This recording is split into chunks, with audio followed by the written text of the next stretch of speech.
Hello guys, in this video I'm going to show you how you can update your Windows 11 Bluetooth drivers, and it will also relieve any tension which you are facing with the Bluetooth. So what you need to do, you need to open up any web browser. In my case I'm using Brave, and here you need to search Intel Bluetooth drivers. In my case it's breaked, so you need to press enter. The first official Intel website will pop up.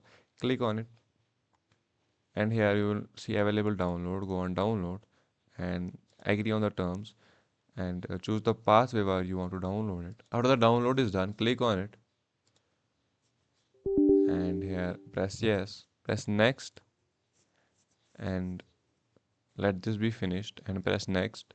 Accept all the terms and conditions, press next, and go for typical one, press install.